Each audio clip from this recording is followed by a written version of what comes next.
terima kasih teman-teman atas waktunya. Hari ini kami itu menghadirkan 3 orang ya ahli gitu. Pertama itu ahli anak, kemudian kedua psikolog, dan kemudian ketiga itu ahli digital forensik gitu. Nah, kemudian mereka adalah orang-orang yang kredibel dan tahu tentang konteks gitu ya. Nah, oleh sebab itu makanya dapat dikualifikasikan orang memang tepat untuk menyangkal dari dalil-dalil yang telah ada selama ini gitu kan. Nah, jadi itu tujuannya untuk menjernihkan dari suatu teks-teks yang ada selama ini. Jadi lebih memberikan perspektif pada hakim terkait dengan dalil-dalil yang terdahulu yang sebenarnya kami bantah. Nah, jadi itu sih para ahli yang kami ajukan ya. Oleh sebab itu makanya cukup kredibel bagi kami untuk mengajukan mereka, sehingga cukup tepat kalau misalnya hakim nanti ke depan itu dapat menerima dalil-dalil kami. Ya. Bantahannya soal selingkuhan juga, Bang. Bantahan soal isu perselingkuhan juga. Ya intinya lebih kepada persoalan ini kan bagaimana memberikan suatu kondisi yang terbaik bagi anak. Lebih pada itu sih sebenarnya. Bang tadi bersama membantah perihal Sebelumnya dari pakar telematika mengatakan ada kontak fisik yang dilakukan dari Baim ke Paula, itu benar, Bang? Ya kalau itu kan udah materi persidangan ya, kami nggak bisa masuk ke jauh lebih pada itu gitu. Tapi pada intinya pada saat ini kami itu menghadirkan ahli-ahli yang memang betul-betul kredibel terkait dengan itu. Jadi kami menguatkan apa yang perlu dikuatkan dan kemudian membantah dari sesuatu dalil yang menurut kami itu tidak benar. Itu sebenarnya. Oke? Biasanya Bang tidak setuju katanya akan adanya ahli-ahli seperti forensik dan sebagainya karena ini persidangan cerai bukan pidana gitu Bang. Ini kan kaitan dengan bukti-bukti kan, kan gitu. Nah, kenapa ini perlu dihadirkan? Karena gini, terdahulu kan kami sudah katakan bahwa ini kan banyak bukti elektronik kan. Nah, untuk bukti elektronik itu makanya harus diukur secara apakah itu kredibel bukti tersebut, apakah bukti itu adalah mempunyai suatu autentifikasi yang benar gitu kan. Jadi untuk mengukur-ukur itu sih sebenarnya gitu kan. Nah, oleh sebab itu makanya kami ingin datangkan gitu kan, karena kami itu mengatakan kalau bukti-bukti tanpa adanya pembanding itu tidak kredibel atau tidak valid gitu kan. Oleh sebab itu tidak bisa dijadikan pegangan untuk suatu penguat dari suatu dalil dalam suatu permohonan gugatan. Itu kira-kira. Jadi relevan. Videonya hanya sepotong-sepotong Bang, video full katanya pihak kami juga habis. Ya itu makanya kita datangkan ahli forensik kan, gitu. Itu tujuannya gitu kan. Nah karena kan dari sekian banyak bukti-bukti yang ada itu kan bukti elektronik, gitu kan. Nah itu tidak ada pembanding. Itu yang kita tanyakan, lebih pada itu aja. Oke, gitu ya teman-teman ya. Makasih banyak ya. Perihal yang katanya Paula sendiri suka akses anak yang kemarin apa dari tanpa memberitahu lagi belum Bang? Kalau ya yang saya tahu ya mungkin akan dicoba untuk ngobrol ya, apakah bisa untuk bertemu dengan anak atau tidak. Tapi memang selama ini memang dibatasi atau seperti apa sih Mas? Karena kan Paula kan sempat nulis di story-nya bahwa bilang katanya ketemu anak hanya di sekolah. Gimana nih Bang mungkin? Ya, terkait dengan itu mungkin dicoba nanti ya untuk bisa mempertemukan apakah kedua belah pihak itu bisa memberikan waktu dan kemudian bisa memberikan keluasaan dalam artian gini ya, apakah ada nanti persesuaian waktu gitu kan, macam-macam sih nanti gitu ya untuk ketemu dengan anak gitu kan. Nah, terkait dengan itu baru dicoba gitu, nanti terkait dengan itu gitu ya. Nah, jadi tapi pada intinya sekarang kita tuh menghadirkan 3 ahli dan tujuannya satu untuk kepentingan anak, kedua itu untuk kepentingan apakah bukti-bukti tersebut itu memang bisa dikatakan valid dan itu bisa dipergunakan bagi hakim untuk memutus perkara ini. Itu kira-kira. Bang, Oke? tapi kan cukup lama Bang, akses untuk ketemu anak susah sekali Bang. Ya, tadi kan udah kan disebutkan. Oke Tapi bang. masih sempat ngobrol juga nggak sih ke abang nih terkait pembatasan tersebut bang, yang merasa dibatasi? Ya, itu materi di dalam situ tadi. Oke, kita Bang. nggak bisa. Agenda selanjutnya bang? Masih ada sidang lanjutan. Nah, kemudian kalau misalnya nanti kita akan diskusikan lagi apakah masih ada saksi fakta atau enggak. Kalau misalnya enggak, berarti kita akan lanjut pada kesimpulan. Ya, oke. Satu memberikan penjelasan. Di dalam, jadi saya tadi diminta untuk memberikan penjelasan mengenai adanya rekaman CCTV kegiatan di suatu ruangan.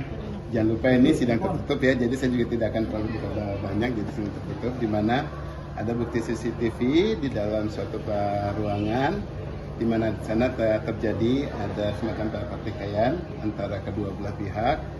Kemudian ya karena saling silang pendapat atas sesuatu, nanti yang bersangkutan mungkin bisa menjelaskan. Nah, sesuatu tersebut kemudian menjadi pokok pembicaraan yang jadi keras sehingga membuat salah satu pihak sangat marah. Kemudian Nomor antrian 74, silahkan menuju loket 5.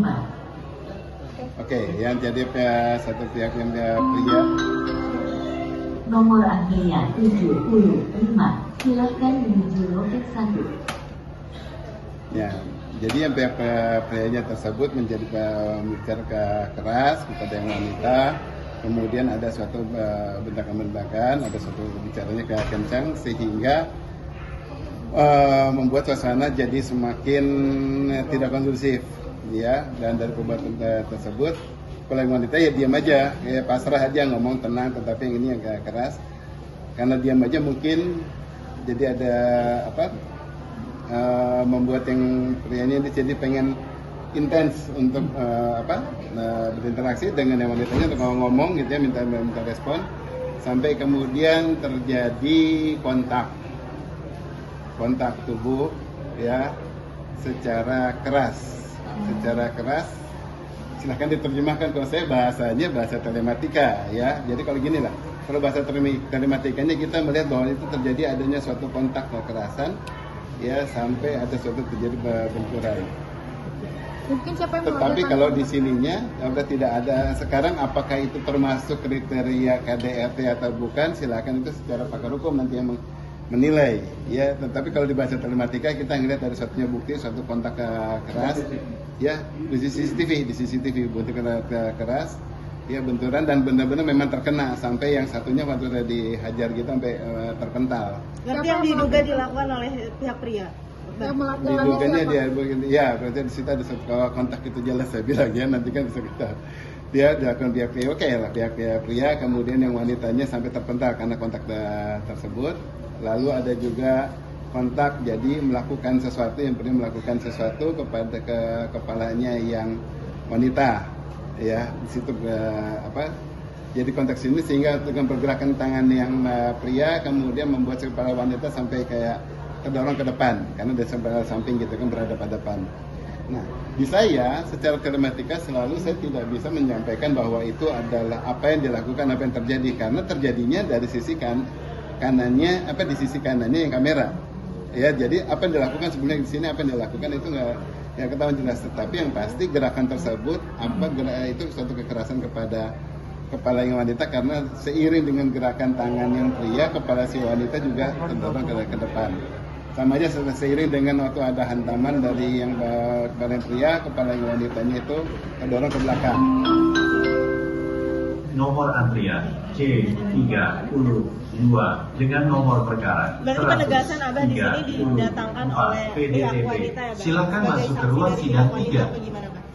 Jadi saya teruskan dari di sini, bentar belum selesai ya. Jadi pada saat dia terbentur ini, kemudian kepala wanitanya itu sampai terdorong ke belakang. Nah, ada juga gerakan yang sama dengan kepala yang pria itu seperti kayak gitu, tetapi tidak terkena. Jadi kalau secara digital apabila tidak terkena ya kita bisa lihat itu tidak terkena, tapi yang kena ya kena. Nomor antrian C32 Maaf ya, saya kayak dengan gini nomor keganggu, perkara saya mau tenang. 134 PDTP. Silakan masuk ke ruang sidang 3. Oke, tadi pertanyaannya Abah dari pihak pengacaranya. Secara wanita. Iya. Oke, udah aman. Kenapa?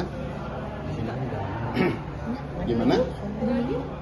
Ada lagi ya kalau dari sini, jadi nanti saya cuma diminta pembuktiannya karena kalau pembuktian secara verbal itu terlalu teknis, jadi diminta oleh hakim saya melakukan membuat pembuktian untuk yang tertulis agar lebih mudah dicerna, ya agar ada bukti tertulisnya yang nanti akan saya serahkan.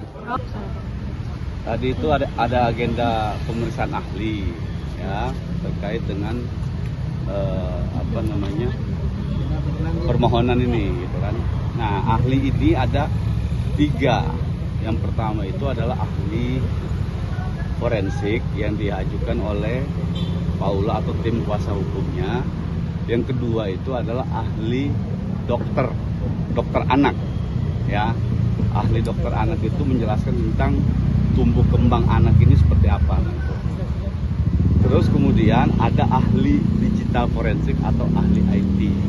Nah, dari saksi yang diajukan ini, menurut kami itu yang paling penting itu adalah ahli forensik. Tapi bagaimana ahli psikologi. Tapi bagaimana materinya saya mohon maaf tidak bisa sampaikan juga karena ini persidangannya kan persidangan tertutup. Tapi prinsipnya dalam persidangan itu tadi ada ahli IT atau ahli digital itu sebenarnya tidak ada relevansinya ya dalam perkara ini. Karena ini bukan perkara pidana yang harus dibuktikan bagaimana metadatanya diambil, bagaimana video itu digambarkan dalam sebuah konstruksi digital gitu kan. Saya rasa tidak penting gitu. Nah, oleh karena itu tadi kami menyampaikan juga bahwa hal-hal yang dalam kaitannya hukum acara pidana itu hal-hal yang sudah diakui sama-sama itu ya sudahlah, tidak usah disampaikan lagi karena sudah dibenarkan gitu loh. Tetapi ada hal dalam video itu yang yang disangkal oleh Pak Ibu sendiri. Saya kira begitu. Itu inti dari keterangan yang diajukan oleh ahli-ahli tadi. Pak, tapi kalau tadi disampaikan sama salah satu pakar, katanya ada kontak fisik yang dilakukan Baim sendiri ke Paula, betul nggak sih Bang? Kenapa bagaimana? Ada kontak fisik yang Oh nggak ada. Ada dugaan kekerasan mungkin Bang? Tersebut ada kontak fisik antara Kalau penglihatan kami itu katanya siapa itu? Ahli telematika tadi. Yang tadi diwawancara. Betul. Nah, kalau penglihatan kami itu tidak ada kontak fisik, tapi bahwa itu ada percakapan yang serius ada. Tapi kalau kontak fisik, menurut penglihatan kami ya di dalam tadi tidak ada. sampai ada terpental Nggak ada itu berlebihan. Iya, kan ada CCTV-nya juga mungkin. Bang. Dorong itu berarti kan pakai tangan begini, orang lagi begini nggak ada dorong-dorongan. Terpental. Ngobrol ini Kalau verbal kan tidak ada kontak fisik. Iya, tidak ada kontak fisik. Memang tidak ada kontak fisik. Ketika ada seorang yang itu kan ada kontak fisik. Ya makanya saya bilang itu adanya statement terpental itu dari mana? dari video yang dilihat oleh seorang pakar telematika bahwa ada 2 orang lagi Dari persidangan tadi tidak ada yang terpental. Bukan, Persidangan Bang. tadi. Dari video CCTV. Iya, yang dimaksud sama yang kalian, yang teman-teman media tadi bilang itu, oleh ahlinya kan bilang ada yang terpental, begitu kan? Nah, kami melihat dalam fakta persidangan itu tidak ada yang terpental, gitu. Nah, kalau ada kesimpulan terpental, ya itu terserahlah mereka, bagian mereka, karena mereka yang ngajuin ahli, mereka yang bilang terpental. Tapi kalau kami lihat tidak ada yang pental begini, nggak ada. Itu Tapi, biasa. Ada pembicaraan serius. Tapi kalau kontak gitu. fisik yang kayak cuman ini kayak ngedorong gitu ada. Nggak ada kontak fisik. Intinya nggak ada kontak fisik di situ. Gitu. Makanya saya bilang itu kalau ada kesimpulan, ada yang terpental, itu tidak ada. Gitu. Nah, apalagi sampai kontak fisik nggak ada. Kalau tadi di dalam persidangan tuh kayaknya alot Bang, mungkin juga ada perdebatan kan antara kedua prinsipal. Perdebatan antara Baim sama Paula ada terjadi, memang cukup panjang lah mereka berdua itu ya, sama-sama mencari. Jadi begini prinsipnya, mereka mau mencari kebenaran, kami juga mencari kebenaran. Nah, perdebatan itu jangan kemudian diartikan sebagai upaya adalah untuk melakukan perlawanan yang tidak jelas. Tapi itu harus diartikan sebagai upaya untuk mencari keadilan bersama. Bahwa kami merasa ini tidak adil, silakan. Bahwa mereka juga merasa itu tidak adil, ya silakan. Kan begitu. Nah, inilah yang kita uji bersama di persidangan. Gitu. Tapi Baim sendiri katanya tadi ada suara lebih keras gitu dari Baim sendiri tuh dipicu karena apa sih, Bang? Nah, itu materi. Kalau itu materi dari persidangan di dalam video itu nggak bisa saya sampaikan. Pemicunya ada, kenapa sampai ada suara keras, itu ada pemicunya. Sehingga tadi itu ada obrolan gitu kan antara sini sama Baim, antara Paula dan Baim itu ada. Sebatas argumen saja, selebihnya tidak ada. Apalagi sampai ada kontak fisik itu nggak ada. Selanjutnya Baimnya sendiri akan mendatangkan juga ke Bang saksi lagi untuk menepis. Tadi Baim menyampaikan sebelum persidangan berakhir, dia bilang saya mau mengajukan ada sekitar 2 atau 3 bukti lagi, ya, terkait dengan sebenarnya ada kelanjutan dari versi yang tadi dilakukan analisis oleh ahli tadi itu. Itu ada video berikutnya yang tidak dilakukan analisis. Nah, itulah kemudian yang akan mau disampaikan kepada majelis hakim lagi untuk dijadikan bukti. Nah, dari situ nanti rangkaiannya kan harus jelas.